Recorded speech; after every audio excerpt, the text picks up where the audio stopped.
la vraie vie, avec des gens des vrais gens. Ouais. L'Europe, c'est dans vos gènes? Un peu, oui. Ouais. Un peu. Est-ce que vous avez des origines autrichiennes, italiennes et allemandes? Vous êtes né et française, vous êtes né en France. Et dans ces 3 pays qui forment le melting pot Sarrabiasini, il y en a un dans lequel vous vous sentez mieux?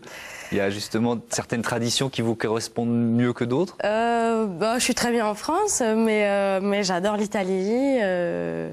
On a tourné une partie du film à Vienne, et c'était magnifique, parce que c'était une coproduction autrichienne, bizarrement.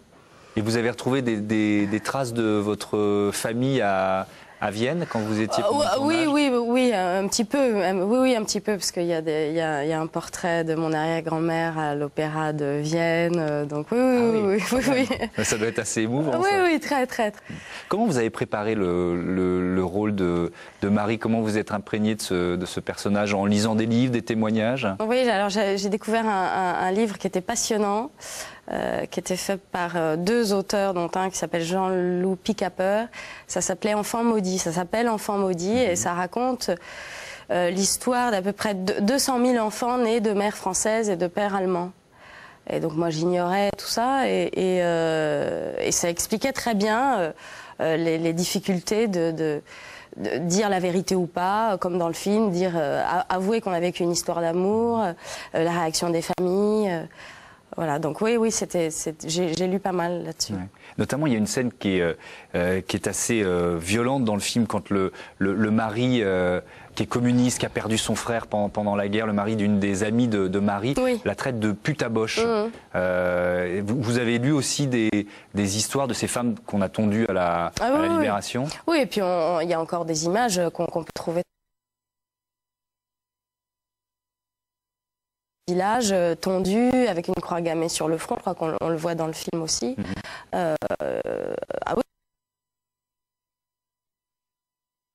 Les fiertés nationales s'expriment encore. Votre père, Daniel Biasini, il est né juste après la guerre, je crois. Oui, c'est ça. Mon père était très passionné de cette période-là, parce que c'est vraiment sa génération. Et après, enfin, d'avoir que l'histoire comme ça ait pu créer des choses aussi monstrueuses que la Deuxième Guerre, qu'est-ce qu'on fait après? Comment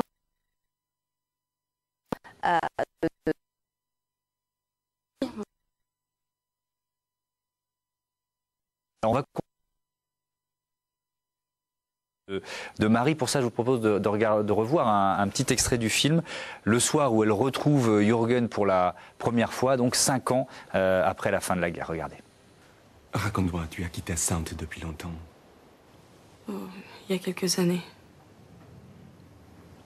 Et tes parents?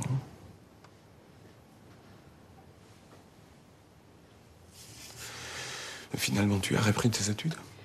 Oui, je fais du droit depuis 2 ans et je travaille à la brasserie pour gagner de quoi vivre. Du droit? Tu aimais tellement la littérature, tu voulais devenir professeur. Bon, excuse-moi. Il est tard, on m'attend.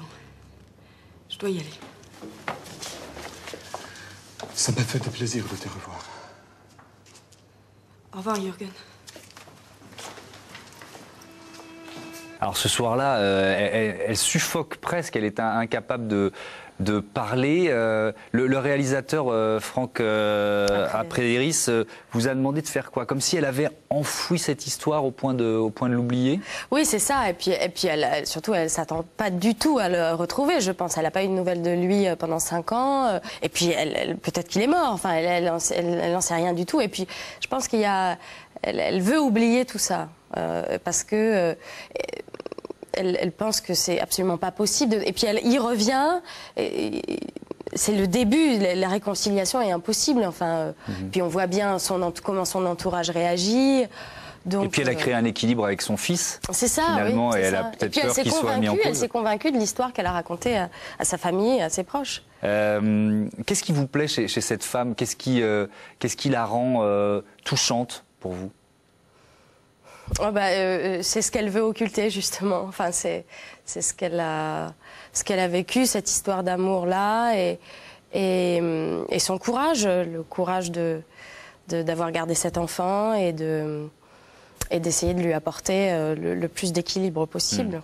Et finalement, on voit à la fin du film qu'elle s'émancipe, et que la grande histoire l'aide. Oui, c'est ça, ça l'aide. Elle y croit, elle commence à y croire, elle se dit, bon, alors peut-être c'est possible, peut-être je peux continuer, enfin, croire à nouveau à cette histoire et assumer que j'ai aimé cet homme et que j'ai oublié l'uniforme et que je l'ai aimé sincèrement et que j'étais pas la seule et qu'il y a eu plein de femmes françaises qui ont aimé des Allemands pendant la guerre et voilà. Et avec le recul, on peut comprendre qu'il y a eu ces histoires d'amour pendant la guerre. Ah ben une histoire d'amour, elle vous tombe dessus, bon voilà. Je pense que ces femmes-là oubliaient l'uniforme et je pense aussi, comme il est dit dans le film, que tous les Allemands qui faisaient la guerre n'étaient pas profondément nazis. Il y avait des gens qui subissaient ça aussi.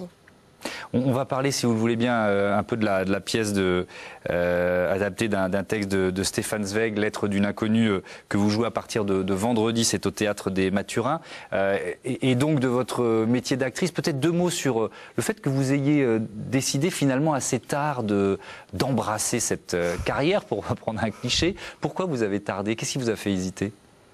Parce que je pense qu'à l'époque où on réfléchit à un métier, je trouvais ça cliché de faire le même métier que ma mère. Et voilà, donc j'ai résisté, j'ai lutté. Et puis au final, pour dire, bah si, en fait, vraiment, il faut que je me l'avoue moi aussi, que c'est ça que je veux faire. Il y avait une part de, je ne sais pas quel terme employer, d'appréhension à l'idée de répondre à des questions qui continuent. La preuve sur le fait, effectivement, de faire le même métier que Romy Schneider.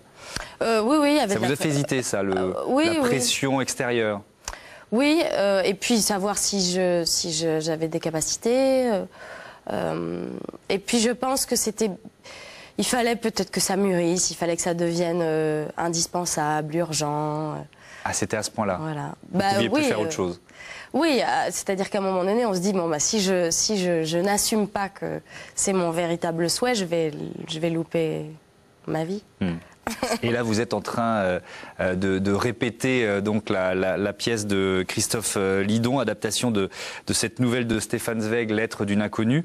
Alors, ça raconte les ravages de la passion. Comment aimer jusqu'à la folie un fantasme? On peut rappeler d'un mot le thème du texte de Stefan Zweig.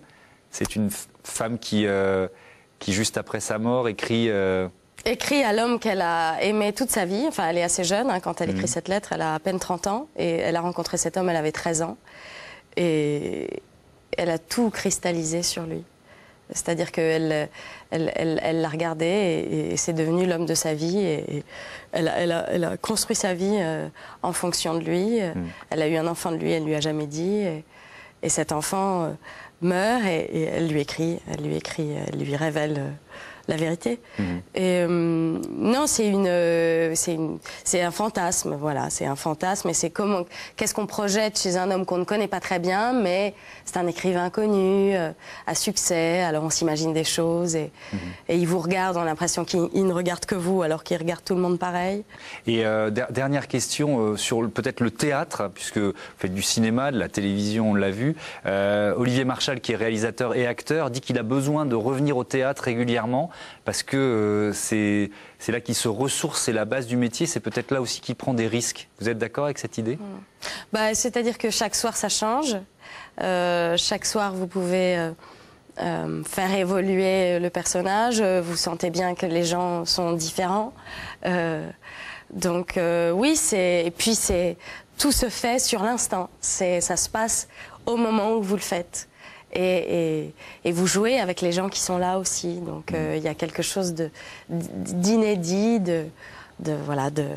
d'instantané. Et c'est à découvrir donc à partir de vendredi sur la scène du Théâtre Mathurin. C'est jusqu'au 30 juin. Merci beaucoup Sarah Biasini d'être venue sur le plateau de Fiction. La semaine prochaine, premier épisode de Maison Dombet et Fils, film signé Laurent Jaoui, sera mon invité d'ailleurs, adaptation d'un roman méconnu de Charles Dickens. Tout de suite l'actualité vue par les experts de C'est dans l'air. Bonne soirée sur France 5. Merci beaucoup. Merci.